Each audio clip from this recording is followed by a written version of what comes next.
الحمد لله الذي كتب على خلقه الفناء وقضى على نفسه البقاء.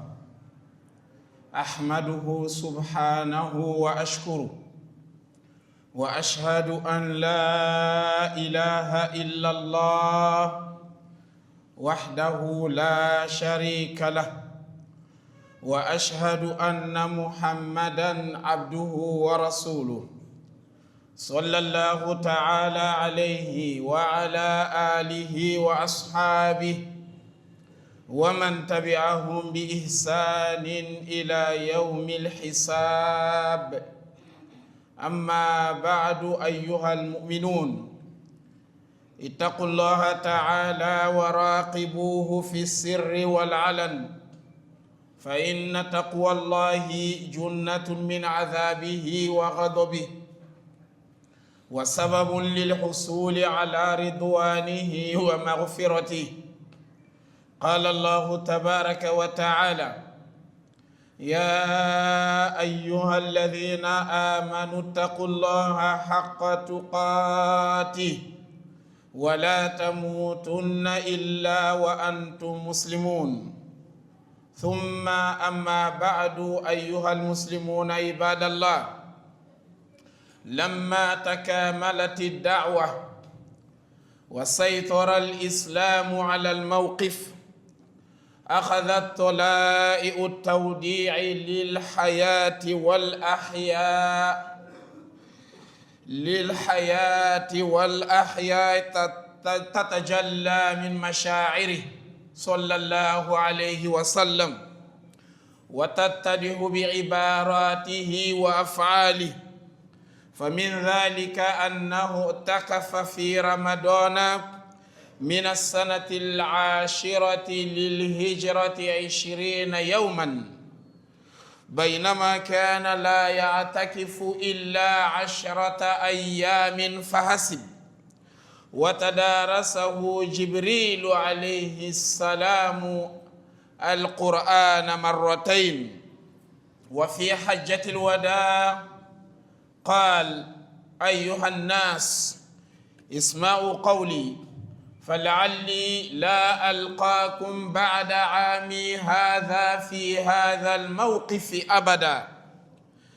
وقال وهو عند جمرة العقبة: خذوا عني مناسككم فلعلي لا أحج بعد هذا العام أبدا. وأنزلت عليه سورة النصر في أوسط أيام التشريق. قال الله تبارك وتعالى: إذا جاء نصر الله والفتح ورأيت الناس يدخلون في دين الله أفواجا فسبح بحمد ربك واستغفره إنه كان توابا. Alhamdulillah, louange à Allah, le Seigneur de l'univers. Louange à Allah qui a décrété la mortalité et la disparition à ses serviteurs, sinon ses créatures, et s'est réservé l'éternité et l'immortalité. Je le loue et je le remercie. J'atteste qu'il n'y a des divinités dignes d'être adorées à part lui, l'unique, sans égal ni associé, et que notre illustre messager Muhammad sallallahu alayhi wa sallam est l'envoyé d'Allah ainsi que son serviteur. Que la paix et le salut d'Allah soient sur lui, sur sa noble famille, ses fidèles compagnons et sur tous ceux qui suivront leur ligne de conduite jusqu'au jour de la rétribution. Cela étant, chers frères en islam, je vous invite ainsi que ma personne en première à la crainte d'Allah. Allah exalté soit-il, il nous dit: ô vous qui avez cru, craignez Allah de la meilleure des craintes et ne mourrez qu'en état de la pleine soumission. Fin de citation. La crainte d'Allah est la source du bonheur dans cette vie présente ainsi que dans la vie de l'au-delà. C'est avec la crainte d'Allah que nous allons nous mettre à l'abri de la colère d'Allah, du châtiment d'Allah, de sa punition ainsi que du feu de l'enfer. Et c'est également avec la crainte d'Allah que nous allons obtenir la satisfaction d'Allah, son agrément, ainsi que le paradis qu'Allah nous facilite. Chers frères en islam, nous parlons aujourd'hui d'un événement douloureux qui a frappé la communauté musulmane dont nous n'avons jamais vu de son genre et nous n'allons jamais vu de son genre jusqu'à la fin du monde. Il s'agit de la fin de la mission terrestre du prophète Mohammed sallallahu alayhi wa sallam, autrement parlant, c'est-à-dire sa mort. Le messager d'Allah, paix et bénédiction d'Allah sur lui, après avoir passé 23 ans de mission, en train d'appeler les gens vers le monothéisme pur, vers l'adoration d'Allah unique, vers l'unicité d'Allah, voici que Allah subhanahu wa ta'ala va lui accorder une réussite totale de cette mission. L'islam a commencé à s'étendre sur les pays voisinants de l'Arabie saoudite actuelle et les musulmans partout ont commencé à adhérer à la religion de l'islam et la conquête de la Mecque également s'est faite. Voilà qu'Allah subhanahu wa ta'ala va montrer au prophète Mohammed sallallahu alayhi wa sallam les signes de l'approche de sa mort. Et lui, le messager également, n'est pas resté dans le silence, mais il a dévoilé, il a exposé à ses compagnons ces signes pas à pas. Parmi les signes qui ont annoncé l'approche de la mort du prophète Mohammed sallallahu alayhi wa sallam, c'est que chaque année, le messager d'Allah, dans le mois de Ramadan, il faisait la retraite spirituelle que nous appelons par itikaf. Il rentrait dans sa mosquée et passait 10 jours dans le mois de Ramadan, en train de se rapprocher de son Seigneur et en train de méditer et en train de réciter le Coran. Et chaque année également, Jibril alayhi salam venait faire lire le prophète Mohammed sallallahu alayhi wa sallam le Coran dans son intégralité une fois. Mais en l'an 10 de l'immigration, le messager d'Allah a décidé de passer 20 jours dans la mosquée. Au lieu de 10 jours, il est passé à 20 jours. Il a fait les 20 jours dans la mosquée et Jibril alayhi salam est arrivé pour lui faire lire le Coran 2 fois dans son intégralité. Ce qui ne s'était jamais fait auparavant. Ça, c'est un signe qui a montré déjà aux compagnons et aux proches du prophète Mohammed sallallahu alayhi wa sallam qu'il y a un changement dans sa vie. Et le messager d'Allah, après le mois de Ramadan, lorsque le pèlerinage s'est annoncé, il a fait une annonce très large, dont l'annonce est allée partout pour dire aux musulmans que cette année, le prophète Mohammed sallallahu alayhi wa sallam ira accomplir le pèlerinage avec les musulmans, ce qui ne s'était jamais fait auparavant. Le pèlerinage de cette année sera présidé par le prophète Mohammed sallallahu alayhi wa sallam, ce qui a mobilisé une forte communauté des compagnons venant d'ici et là, les gens de Yémen, les gens de la Mecque, ainsi que d'ailleurs se sont joints aux habitants de Médine également. Nous arrivons au moment du pèlerinage. Le messager d'Allah, il va se déployer de Médine avec sa famille, c'est-à-dire ses épouses, et les compagnons de Médine. Ils ont été rattrapés également par les musulmans vivant d'ailleurs, dont le nombre faisait 124 000 compagnons qui ont assisté au pèlerinage, dont le messager d'Allah lui-même est le guide. C'était son unique pèlerinage après qu'il soit prophète. Alors le messager d'Allah, il arrive à la Mecque, il va passer quelques jours à la Mecque et le messager d'Allah, il va se diriger vers Mina. Il va à Mina le 8e jour, Yawm Tarwiyah, avec les compagnons, dans l'intention d'accomplir le pèlerinage. Il passe la journée du 8 à Mina. Et le 9e jour, qui est le jour de Arafat, le messager d'Allah, il s'est rendu à Arafat. Il a prononcé son discours célèbre.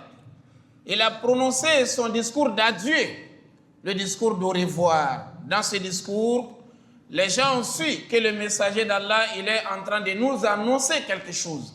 Dans ce discours, il va dire, Ayyuhan nas, ô homme, isma'u qawli, écoutez bien ma parole.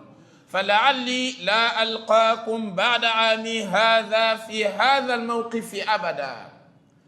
Il dit, il se peut que moi je ne reviendrai plus jamais me mettre à cet endroit précis pour accomplir le pèlerinage avec vous. Ce sera peut-être la dernière fois que j'arrive ici pour accomplir un pèlerinage avec vous. Et le messager d'Allah, il va leur dire, Inna dima'akum wa amwalakum wa a'radakum haramun alaykum ka hurmati yawmikum hadha fi shahrikum hadha wa fi mawqifikum hadha. Le messager d'Allah, il va leur dire, certes, vos biens, vos honneurs, ainsi que la vie ou le sang est carrément sacré. C'est interdit d'atteindre à la vie d'une personne. C'est interdit également de toucher au bien d'une personne sans son consentement. Et l'honneur de la personne également doit être préservé. C'est comme si le messager d'Allah voyait ce qui allait se passer derrière lui. Les musulmans aujourd'hui s'entretuent partout. Le sang du musulman est devenu le sang le plus moins cher. On les tue des centaines, des milliers, et il n'y a rien après. Le messager d'Allah, il nous a mis en garde. La vie de l'homme est sacrée. Méfie-toi pour ne pas atteindre à la vie d'un être humain. Et le messager d'Allah, il dit également les biens. C'est comme s'il voyait ce qui allait se passer derrière lui. Aujourd'hui, l'escroquerie, le vol, toute forme de vol aujourd'hui est en vigueur à 100%. Et le messager d'Allah, il nous avait prédit et il nous avait déjà averti. L'honneur également. L'honneur de l'homme n'est plus préservé. Alors que ça a été averti par le prophète Muhammad sallallahu alayhi wa sallam lors de son discours d'adieu. Alors, dans ce discours, il y a déjà des compagnons qui ont été avertis. C'est que le messager d'Allah a dit, il se peut que je ne reviendrai plus ici pour accomplir le pèlerinage avec vous. Ça les a enseignés. Ça nous annonce déjà qu'il y a quelque chose qui s'approche.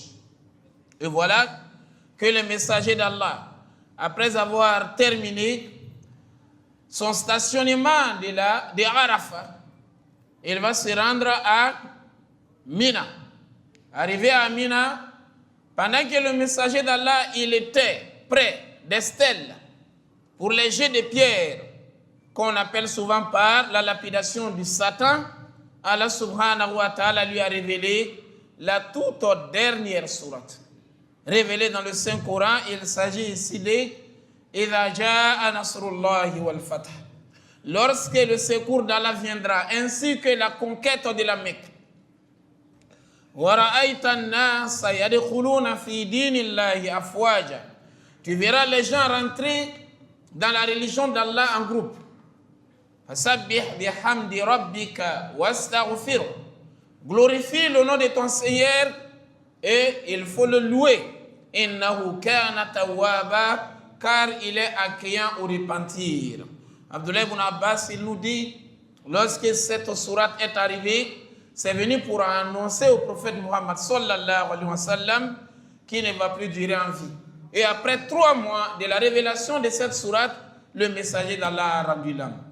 Alors, chers frères en islam, quand il a reçu cette sourate, lui-même a su que la sourate là est venue pour lui annoncer.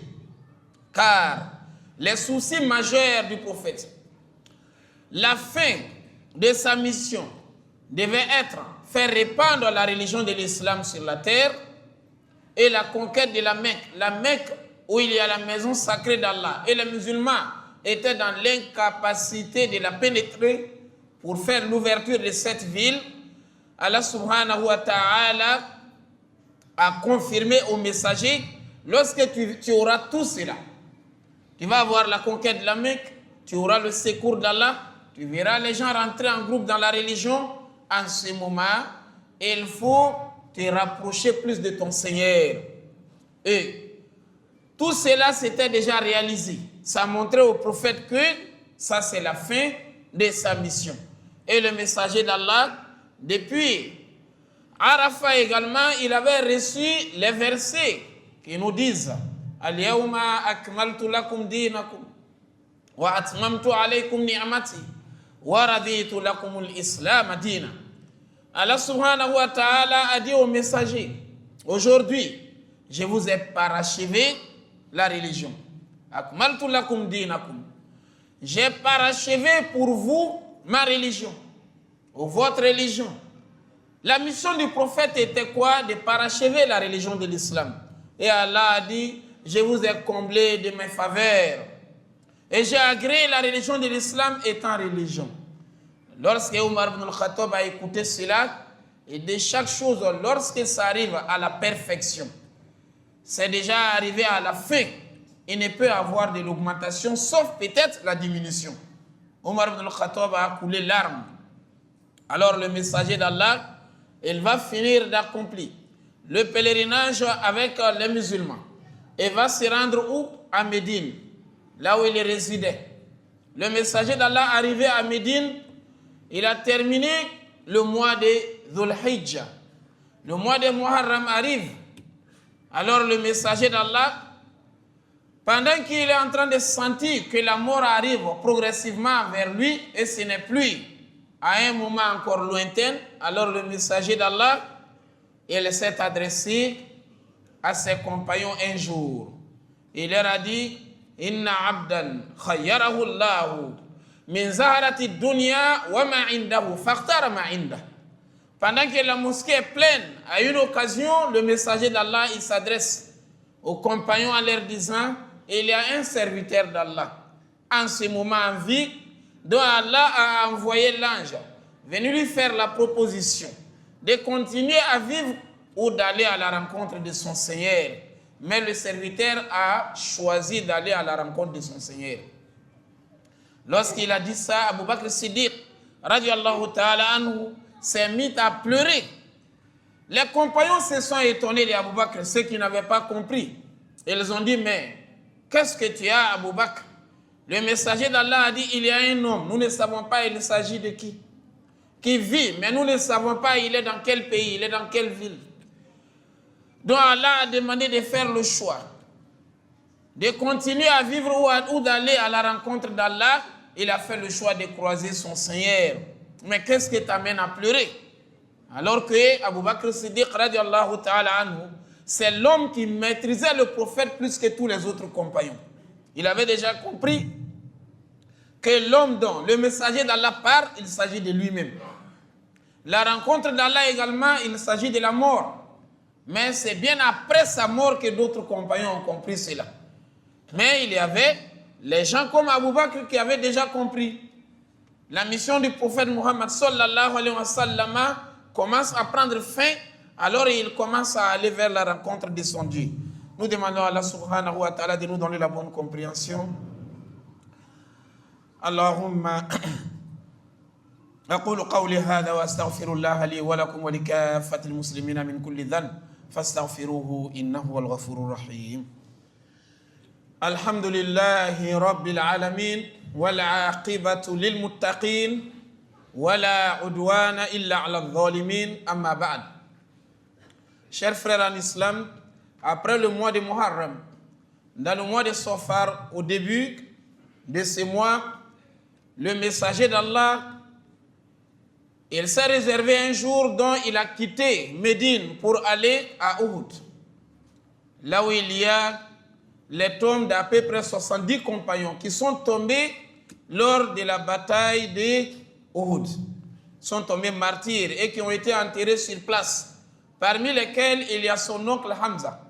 Le messager d'Allah, il est allé vers ces tombes et lorsqu'il arrive là-bas, il a commencé à prier pour eux.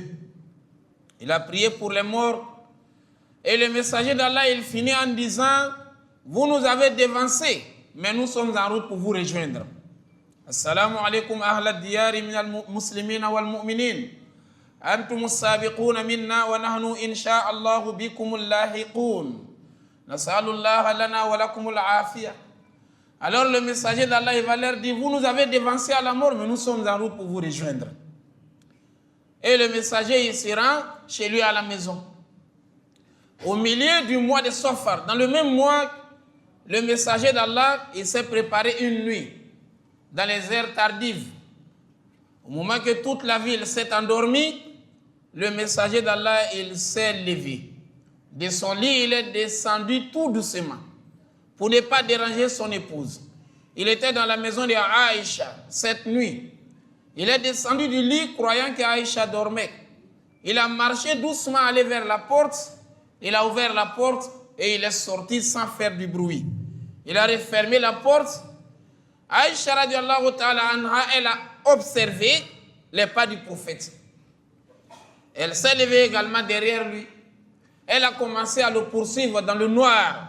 Le messager d'Allah est en train de partir sans se rendre compte qu'il y a une personne derrière lui. Aïcha est en train de le poursuivre.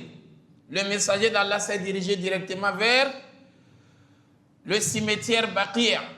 Il est rentré dans le cimetière en pleine nuit. Aïcha se pose la question, celui-là va où? À l'air comme ça?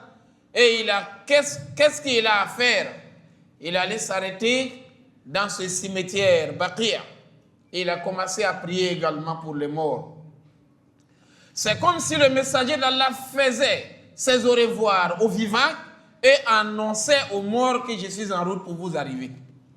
Il a commencé à prier pour les morts de Baqia. Il a prié pendant qu'Aïcha est en train de l'assister. Lorsqu'il a terminé, il prend la position de se retourner. Aïcha s'est précipitée pour prendre la route de la maison. Le messager d'Allah est en train de venir, il voit une personne dans le noir devant lui, mais il s'agit de qui? Il ne sait pas. Aïcha est en train de marcher vers la maison. Le messager d'Allah, pareillement. Il voit que la personne qui est devant lui est allée directement vers sa maison et rentrée dans la maison. Le messager arrive, il ouvre la porte, il rentre également, il trouve Aïcha seule. Il trouve qu'elle vient d'arriver. Il a demandé à Aïcha: d'où viens-tu? Aïcha a dit: j'étais allé voir là où tu partais. Le messager d'Allah a dit: alors tu as vu là où je partais? Elle a dit: bien sûr, je t'ai vu prier pour les morts de Baqia. Alors ici, c'était également ainsi pour montrer que le prophète Mohammed sallallahu alayhi wa sallam était en train de donner ses au revoir. Et voilà que le messager d'Allah, au début du mois de Rabi' al-Awwal, il y a un Ansari qui est tombé malade, il est décédé. Un habitant de Médine, un musulman habitant de Médine. Il est décédé, ils sont allés à son enterrement. Ils l'ont enterré. À leur retour, il a été frappé par des maux de tête. Il a eu les maux de tête en cours de route. Il a eu également la fièvre. Le messager d'Allah, il est revenu à la maison étant malade. Il arrive à la maison, Allah a fait qu'il y a eu une coïncidence. Dès qu'il est arrivé, Aïcha a dit au messager d'Allah: moi aujourd'hui je ne me sens pas bien. J'ai des maux de tête. Le messager d'Allah a dit: non, c'est plutôt moi qui souffre. J'ai des maux de tête. J'ai également la fièvre. La maladie a commencé. Et la maladie du prophète Mohammed sallallahu alayhi wa sallam a duré 13 jours.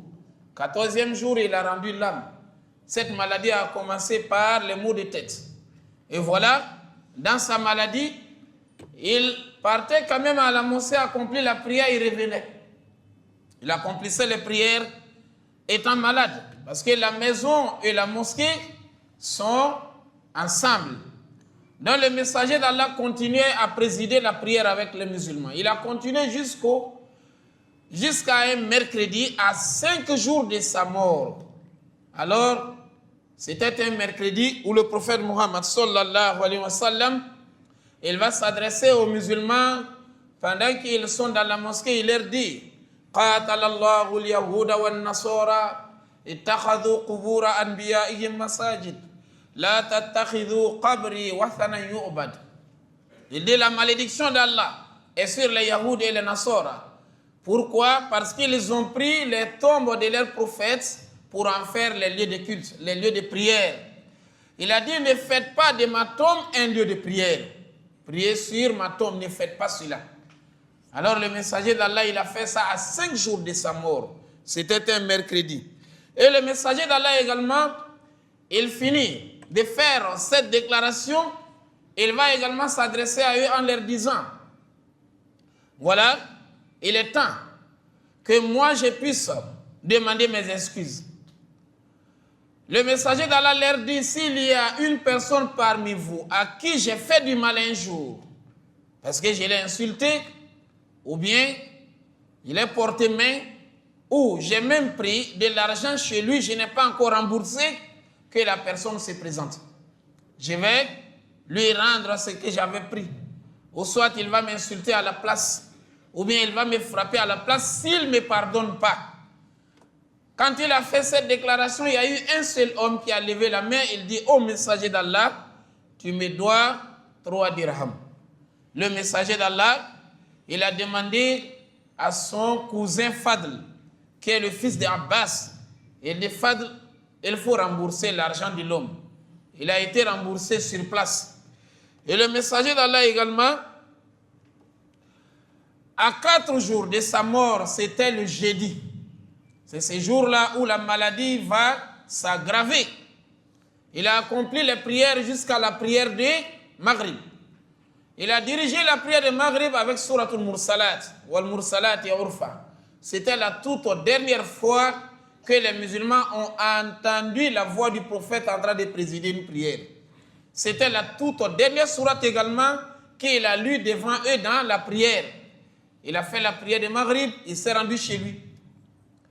Le moment de la prière d'Isha arrive, le messager d'Allah se lève, il veut aller à la prière, il est tombé, évanoui. Il leur a demandé de prendre de l'eau versée. Ils ont pris de l'eau versée sur lui. Dès qu'il s'est réveillé, il leur a demandé: est-ce que les musulmans ont prié? Parce que c'était le moment de la prière d'Isha. Ils ont dit: non, les musulmans t'attendent. Le messager d'Allah, il s'est levé, il veut se forcer à aller, il est tombé pour la 2e fois, évanoui. Ils ont versé de l'eau sur lui, il s'est réveillé, il a posé encore la question: est-ce que les musulmans ont prié? Ils ont dit: non, ils t'attendent, ô messager d'Allah. Alors cela s'est répété 3 fois. La 3e fois, il leur a dit: allez-y, dit Abu Bakr, de présider la prière avec les musulmans. Mourou Abu Bakrin falyusalli bin nas. Allez-y, dit Abu Bakr, de diriger la prière. Aïcha, étant la fille d'Abu Bakr, elle est là à côté du prophète. Elle va dire au prophète: tu sais bien que mon père, il pleure facilement. S'il se met à ta place pour diriger la prière parce que tu es malade, il va commencer à pleurer, il ne pourra pas maîtriser ses larmes. Le messager d'Allah, il dit: allez-y, dit Abu Bakr, de diriger la prière. Ils sont allés, dit Abu Bakr. Abu Bakr Siddiq radiallahu ta'ala anhu a dirigé la prière de Isha avec les musulmans, c'est jeudi. Et voilà que la maladie du prophète Muhammad sallallahu alayhi wa sallam ne va plus s'affaiblir. Le vendredi, Abu Bakr a présidé toutes les 5 prières. Le samedi, à 2 jours de la mort du prophète Muhammad sallallahu alayhi wa sallam, car il est décédé le lundi. Le samedi, le messager d'Allah, il a eu un soulagement au moment de la prière de Zuhr. Il a demandé à ses proches de l'amener à la mosquée. Ils l'ont mis au milieu entre Ali ibn Abi Talib avec Abbas. Il est allé à la mosquée.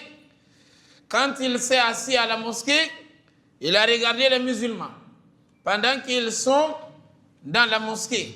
Et le prophète Muhammad sallallahu alayhi wa sallam, il a trouvé que les musulmans, ils ont déjà fait les rangs pour accomplir la prière des Zuhr. Abu Bakr Siddiq était devant, étant imam. Dès qu'Abu Bakr a vu le prophète, Il voulait revenir pour se mettre dans le soft pour que le messager d'Allah occupe la place. Mais le messager d'Allah a fait si, il faut maintenir ta place. Il s'est mis à côté d'Abou Bakr. Il s'est assis, il ne peut plus se mettre debout. Il est imam, mais sa voix ne sort plus. Donc, ils ont accompli cette prière en train de présider à deux. Le messager d'Allah est là, Abou Bakr est là. Quand il dit Allahu Akbar, c'est Abou Bakr qui lève la voix en disant Allahu Akbar pour que les musulmans entendent. Et c'est Abou Bakr qui est debout. Les musulmans le voient debout et ils sont en train de suivre et copier Abou Bakr Siddiq radiallahu ta'ala anhu. Et après cette prière, il est rentré à la maison. C'est le dimanche, à un jour de sa mort, que le messager d'Allah va libérer tous ses esclaves. Il va également partager ses boucliers, ses armes qu'il prenait pour aller faire le djihad. Et le messager d'Allah, il va également demander à ses épouses, est-ce qu'il y a de l'argent dans sa maison? C'est-à-dire, est-ce qu'il y a de l'économie? Les femmes ont dit, bien sûr, qu'il y a 7 dinars. Il a dit, prenez les 7 dinars, il faut en faire sacrifice. Les femmes sont restées en train de se préoccuper de son état, jusqu'à un moment, il leur a demandé, est-ce que vous avez sacrifié? Elles ont dit, pas encore au messager d'Allah. Il a dit, prenez les 7 dinars, faites sacrifice. Il ne veut pas mourir, laisser de l'argent dans sa maison. Et il faut savoir que les prophètes ne sont jamais hérités par leurs héritiers. Et ils ne sont jamais hérités. Même s'ils laissent quelque chose après sa mort, on doit prendre ça, partager. Allah subhanahu wa ta'ala n'a pas voulu qu'un prophète meure et que les gens viennent pour l'hériter. Ça, c'est un cas particulier pour les prophètes. Alors nous limitons ici, vu le temps, si Allah subhanahu wa ta'ala nous accorde un autre moment, nous allons parler comment le messager d'Allah a rendu l'âme et comment il a été enterré également, comment les musulmans ont pu supporter cette douleur. Qu'Allah subhanahu wa ta'ala nous facilite. Allahumma a'izz al-islam wal-muslimin wa adhill al-shirka wal-mushrikin wa dammir a'da'aka a'da' ad-din. Allahumma salli wa sallim wa barik ala Muhammad wa ala ali Muhammad kama sallaita wa sallamta wa barakta ala Ibrahim wa ala ali Ibrahim في العالمين إنك حميد مجيد سبحان ربك رب العزة عما يصفون والسلام على المرسلين والحمد لله رب العالمين. الله أكبر.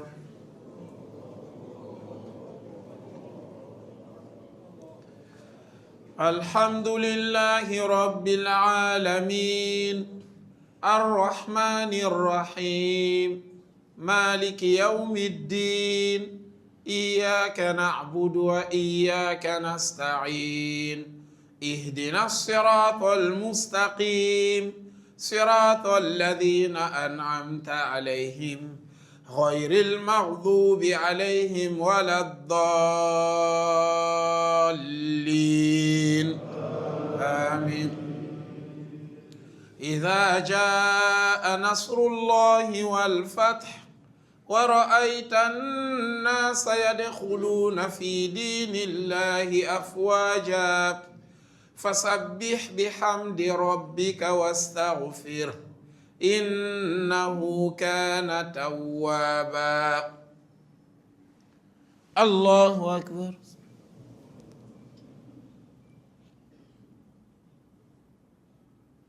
سمع الله لمن حمده. الله أكبر.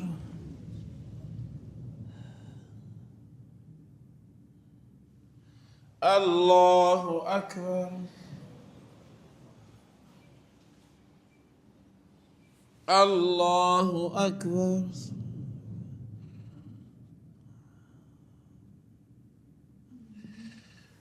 الله أكبر. الحمد لله رب العالمين الرحمن الرحيم مالك يوم الدين إياك نعبد وإياك نستعين اهدنا الصراط المستقيم صراط الذين أنعمت عليهم غير المغضوب عليهم ولا الضالين آمين. قل هو الله أحد الله الصمد لم يلد ولم يولد ولم يكن له كفوا أحد. الله أكبر.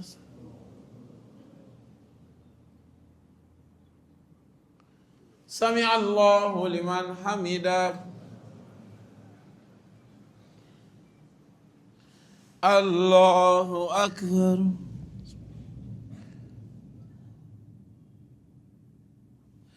الله أكبر. الله أكبر.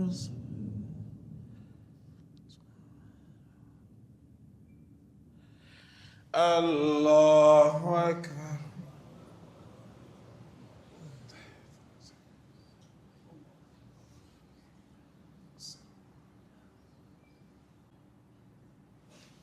السلام عليكم ورحمة الله. السلام عليكم ورحمة الله.